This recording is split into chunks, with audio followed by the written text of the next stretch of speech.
खुद की ही कंपनी में जैक मा की बादशाह खत्म हो गई। चलिए आपको बताते हैं कि एंट ग्रुप के आईपीओ को लेकर क्या है पूरा खेल। चीन के जिस सबसे बड़े फिनटेक प्लेटफॉर्म एंट ग्रुप को दिग्गज अरबपति जैक मा ने खड़ा किया था, उस पर अब उनका कंट्रोल ही नहीं रहा। एंट ग्रुप ने शनिवार यानी 7 जनवरी को वोटिंग स्ट्रक्चर में बदलाव का ऐलान किया है। इस बदलाव के तहत फाउंडर, मैनेजमेंट और एम्प्लॉय समेत 10 इंडिविजुअल्स के वोटिंग राइट्स को एक दूसरे से अलग कर दिया गया है। यानी कि जैक मा के पास एंट को नियंत्रित करने की जो शक्ति थी, अब वो नहीं रही है। हालांकि वोटिंग स्ट्रक्चर में इस बदलाव का किसी शेयर होल्डर्स के इकोनॉमिक इंटरेस्ट में कोई बदलाव नहीं होगा। जैक मा के समकक्ष अपनी औपचारिक कॉर्पोरेट भूमिकाओं को छोड़ चैरिटी में डोनेशन देना शुरू कर दिया, जो चीन के राष्ट्रपति शी जिनपिंग के कॉमन प्रॉस्पेरिटी के लक्ष्य को हासिल करने के लक्ष्य के मुताबिक ही है। वहीं दूसरी तरफ करीब 3 साल पहले साल 2020 में एंट के लिस्टिंग की दौड़ में जैक मा ने चीन के रेगुलेटर्स की आलोचना कर दी थी। इसके बाद जैक मा सार्वजनिक मंचों से लगभग गायब ही हो गए। इसके बाद एंट ने रेगुलेटर्स को खुश करने के लिए अपने कारोबार में बड़े स्तर पर बदलाव शुरू किया।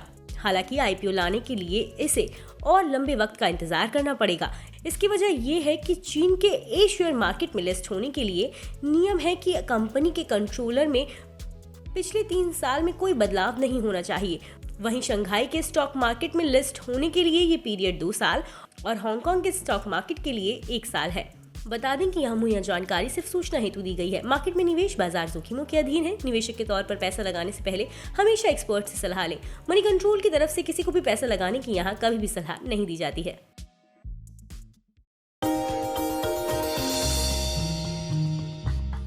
डू यू नो में आज हम बातचीत करेंगे एफएमसीजी जायंट डाबर के बारे में। दरअसल डाबर का जो नाम है वो देवनागरी से डॉक्टर बर्मन से डिराइव किया गया। जो कंपनी के ओनर थे एसके बर्मन साहब, 138 साल पुरानी एफएमसीजी कंपनी जिसकी प्रेजेंस करीब 4 कॉन्टिनेंट में और 100 से ज्यादा देशों के अंदर है। कुछ इंटरेस्टिंग फैक्ट में एक फैक्ट ये भी है कि करीब 3.1 करोड़ रोजाना हाजमोला की टैबलेट जो है वो कंज्यूम की जाती है। इसका मतलब ये है कि करीब 360 टैबलेट पर सेकंड कंज्यूम की जा रही हैं भारत के अंदर ही। इसके अलावा 88 लाख हेयर मसाजेस जो कि कंपनी के ऑयल से, जो कि डाबर आंवला हेयर ऑयल है, उससे की जाती है प्रतिदिन।